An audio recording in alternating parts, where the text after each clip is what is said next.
Береке Жұмақаева, Шолпанның сіңілілері, әңгіме. Сіз менің бұл қадамға қалай барғанымды білмейсіз ғой, деді дауысы құмығып.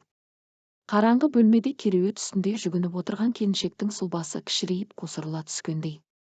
Қыстығып жылағаны естілді. Енді не істесем екен деп аласұрғанда тапқан айлам осы болды. Ол екеуміз ұзақ жүргеніміз жоқ. Бірақ оны мен құлай сүйдім. Мойнына асылсам, аяғым жерге тиместей тұлғалы, ұзын жігіт еді. Аппақ кең маңдайы, қара көзі жарқырап өзгеден ерекше болып көрінетін. Онымен құрбымның туған күніне келгенде өзге қыздардың оған қызығып, менен қызғанып қарағанын көрдім. Кеудемді мақтаныш сезімі биледі. Сол түні ол үйіне шақырды. Үйде ешкім жоқ. Мамам қала сыртына кеткен. Бізге қона сал, жатақханаң алыс қой. Ертең сонша жерден келіп жүресің бе? Деді. Ол шақырса, жер түбіне кетуге де даяр едім. Қонып қалдым. Сол түні ол дегеніне жетті. Қарсылық қылар менде, дәрменде, ынта да жоқ еді. Өмірімді одан бөліп қараған емеспін.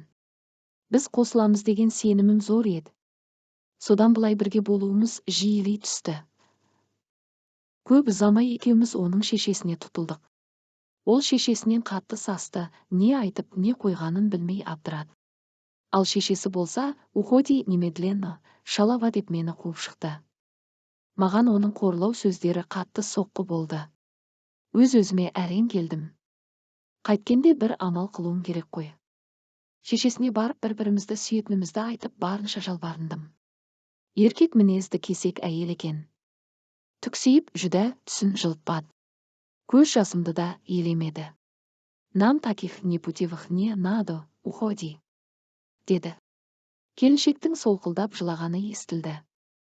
Үнсіз тыңдағаным болмаса, не айтып жұбату керегін білмедім. Құдай-ау, мұның бәрін маған неге айтып отыр? Деп ойладым. Қалалық инфекция бөліміне кеше түнде түскен болатынмын. Екі кештің арасында әбігерге түсе қалдым. Перзентханадан шығып келгеніме бір айда толмаған еді. Алакеуімде ыңырси жылаған нәрестемнің дауысынан секем алып бесіктен шешіп алғанымда демінен ыстық ұрып тұр екен. Қызуын өлшеместен дереу телефонға жармастым. Сөйтіп бірінші қабаттағы балалар бөлімінің уақытша тұрғыны болып шыға келдік. Бөлме іші қараңғы. Тек дәлізден түскен жарықпен ғана бөлме ішін байқастадым. Есіктің оң жағындағы төсекке жайғастық. Бір жастықтың көлеміндей ғана темірден құрсап жасалған бала төсегі де кереуеттің жанына қойылыпты. Бір палатада 4-5 бала жатқан сияқты. Сол жақ терезенің алдында мен сияқты баласымен жатқан әйелді байқадым. Содан ем-шара бөлмесіне біраз сабылып, екпе салып келіп тыныштанғандай болдық. Санитардың палата ішіндегі тықырынан ояндым. Таң да атып қалыпты. Бөлме іші айқындала бастады. Дәрі-дәрмек салынған арбасын сүйреп медбике де жетті. Балама түнде салынған дәрі әсер етті ме, тыншып ұйықтап қалыпты. Енді аңғардым, бөлмедегі кішкентай бала саны 3. Үшінші кереуетте жатқан сәбидің біз сияқты қосшысы жоқ. Оянған күйі өзімен өзі өлдеп кереует басындағы темірмен ойнап жатыр.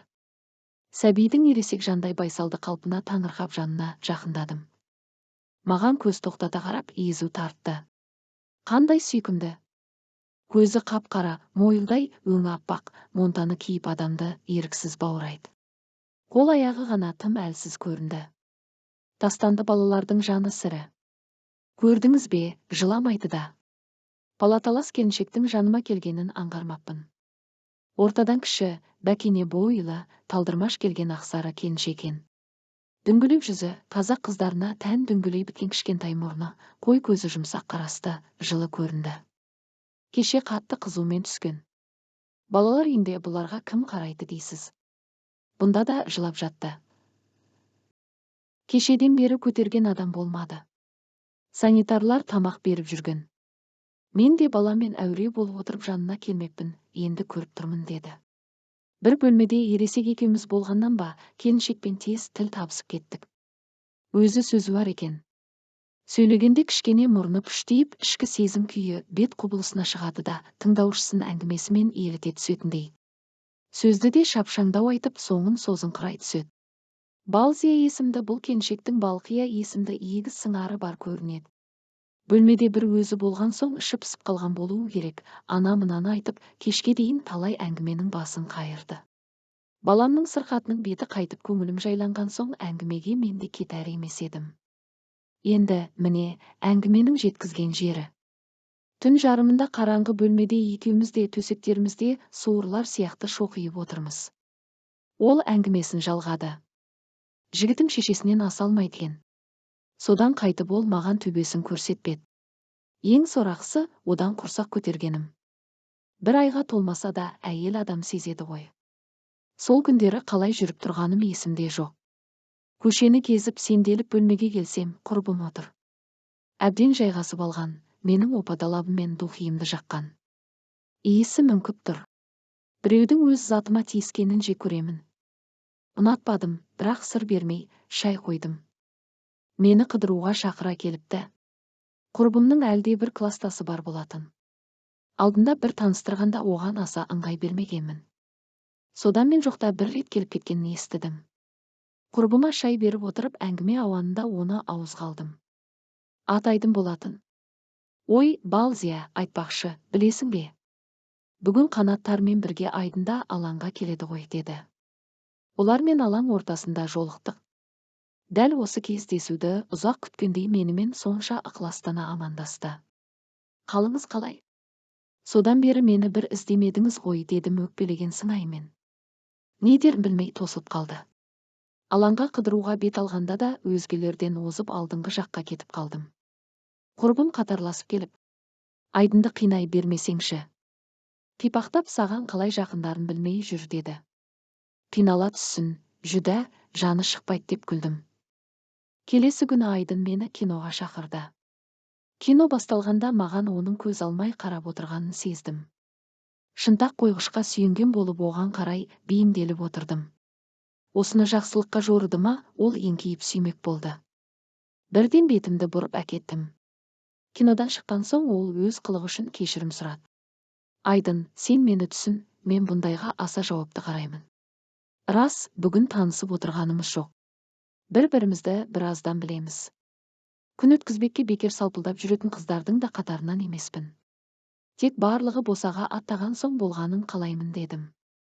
Содан көп ұзамай, отбасын құрайық дегенді айтты ау. Біздің жақтың жігіті еді. Үйіне келін қылып түсіретін болды. Сөйтіп апалаң-топалаңмен күйеуге тиетін болдым. Сол күні шарқ ұрып дәрігер іздедім. Бұл сырымды ешкім білмейтін. Құрбым да бейхабар болатын. Сіңліме айтуға тура келді. Ол ауруханада медбике еді. Қаладағы дәрігерлердің көбін таниды.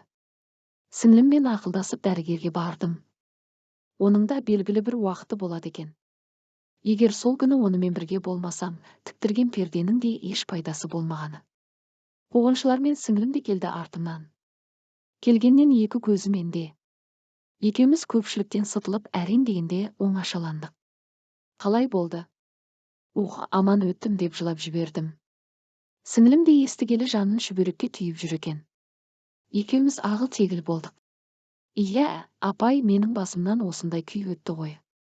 Қазір ойлап қарасам, менің емес, әлдекімнің басынан өткендей. Біздің жақта мұндайға қатты қарайды. Әке-шешем менен безіп кетер еді, жүдә. Солай зар жылап қалар едім. Мен неге жылап өмір сүруім керек? Менің де бақытты болуға қақым бар. Мұқағали бір өлеңінде: адамға ең оңайы ойнап күлу, ең қиыны адамның сырын білу, деген екен. Міне, алдымда бар сырын ақтара салған жас келіншекке не айтарымды білмей үнсіз қалдым. Біздің палатамыз бірінші қабатта еді. Терезесі шағын паркке қараған. Үйден келгендер терезеден әкелгендерін беріп сөйлесіп қайтатын. Келесі күні Балзияның күйеуі келді. Орта бойлы, дөңгелек жүзді, сары жігіт көрінеді. Балажан екен. Әкелген ойыншықтарын терезеден беріп балаға емініп біраз айналды. Балзия баласына: әне, папаң сені сағынып қалыпты, деп жадырай түсті. Күйеуіне еркіндігі көрініп тұр. Ана мынаны айтып тапсырма беріп жатыр. Кешкі шайда Балзия түндегі әңгімеге қайта оралды. Бұл неге барлық сырын ақтарды деп отырған шығарсыз. Түсінемін, мен бейтарап адаммын. Енді мені қайтып көрмеуің де мүмкін. Сосын айттың ғой, иә. Шынымды айтсам, ішіме сыймай кетті деді. Баяғыда өзіңдей бір әйел сырын айтар жан таппай ауыл сыртындағы құдыққа барып айғайлап әңгімесін айтады екен. Содан құдық желмен жаңғырығып шөпке жеткізеді, шөп малға жеткізеді, мал адамға жеткізеді екен дейтін тәмсіл бар. Қалай түсінсем болады? Сырыңды жаямын дегеніңіз бе? Жоқ, оған алаң болма. Негізі өзің нағыз Шолпанның сіңлісі екенсің дедім. Ол кім? Мағжан ақынның Шолпан деген кейіпкері болған. Шолпан жұлдызындай су. Атында әдейі солай қойған ғой. Ол да сендей бақыт іздеген. Өзі ғана бақытты болуды көксеп бар әрекетті аянбай жасаған. Әрине, кімде болса бақытты болғысы келеді ғой. Иә, барлығымыз адамбыз, пендеміз. Қателесетін кездеріміз де болады. Әркім әр жолды таңдайды, түрлі әрекетке барады. Тек сол әрекеттеріміз өзгенің тағдырын тарамыстай тартып қусырып жататынын ойлай бермейміз ғой. Мүмкін. Сонымен әйел бақытты болып па? Жоқ, соның қисыны келмепті. Неге? Ең негізгі дүниені жоғалтып алыпты. Қазақ әйеліне тән болмыстан ада өзгеше мінез танытыпты. Атана, кейуаналардан қалған сара жол, алтын өзек болған. Қазақ әйелі өз бақытын ғана көксемеген ғой. Ой, апай, ол жай сөз ғой, жүді. Ұзатылған қыздарға жаңа жұртыңа бақытты боламын деп барма, бақытты қыламын деп бар деп жатады. Осы сөзден құсқым келеді. Нағыз өтірік қой. Мүмкін оның рас та шығар. Қазір айта талай сөзді жауыр қылғанбыз. Дегенмен бақыт дегенді қате түсініп жүрміз ау осы. Менің енемнің айтатын бір сөзі бар, ит екеш иттің де көлеңкесі болады. Біреуге пайдасын тигізеді. Ит құрлы жоқ па екен? Дейтін. Бәрі де өзімшілдіктен туындап жатады ғой. Балзия үнсіз қалды. Ата-енең бар ма? Деп сұрадым. Иә, бар. Қиын екен. Нені айтасыз? Олар балаңды өз тұқымымыз, ал күйеуің өз балам деп жүр ғой. Енді осымен қарап қалмаспыз. Алла қаласа тағы да бала болады ғой. Иә, Тәңір бергеннен жаңылмасын. Апай, мені бір безбүйрек деп ойлайтын шығарсыз, жүді. Бірақ қараңызшы, мендей қыздар аз ба? Әне, бір дәлелі. Көз алдыңызда жатыр ғой тастанды бала.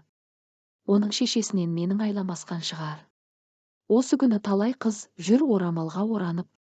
Түнімен тек тоқта аузына келгенін құсып отырғандар да бар. Желіде сәтті некеге тұрғысы келетін иманды қыздардың жарнамасы толып жүр. Оларда қайдағы иман? Бар мақсаты ақ адал болып көрініп күйеуге тию. Біздің ауылда бір қыз болатын. Әбден бұзылғанын бәрі білетін. Сол қалаға келгеннен хиджаб киіп, бір діндарға күйеуге тиіп алыпты деп естідім. Орамал салғанның бәріне күйе жағуға болмас, шын иман келтірген адал жандар да бар ғой. Иә, апай, мүмкін ниеті дұрыстары да бар шығар. Бірақ қараңызшы, қазір кім көп? Хиджаб киетіндер жауыннан кейінгі саңырау құлақтай қаптап келеді. Тіпті кейбірі қара жамылып алады. Біздің бір құрбымыз, маған қара жарасады. Қара кисем, бетім аппақ, өзім арық көрінемін дейтін. Сол сияқты онысын сән көріп жүретіндер де бар. Так, что, апай, өз бақытым үшін істеген ісімді қате демеймін деді. Тағы да үнсіз қалдым. Айтарым жоқтығынан емес, айтқаныммен пайдасы жоғын білдім. Иә, қазақ әйелін бақытты қыламыз деген ұранмен келіп, ұлттық болмысымызды өзгерткен, ал бүгінде өзіңді ойла. Өзің үшін өмір сүр дейтін насихат қан ділімізге әбден сіңіп кеткен соң бірдеңе деу қиын. Палата бұрышындағы сәби кереуетіне жақындап, тастанды баланың бетіне үңілдім. Жата-жата басы да жалпая түскендей. Маған қарап күліп қояды тағы. Қандай сүйкімді бала. Қара көзі, момақан жүзі жүректі елжіретеді. Ендігі тағдырың не болар? Байғұс-ай, сенің шешең неден жазып, неден жаңылды екен? Қазіргі күні қандай екен? Бірақ сенің анаң әлдеқайда адал болар, аярлыққа жетпеген шығар деген ой келді.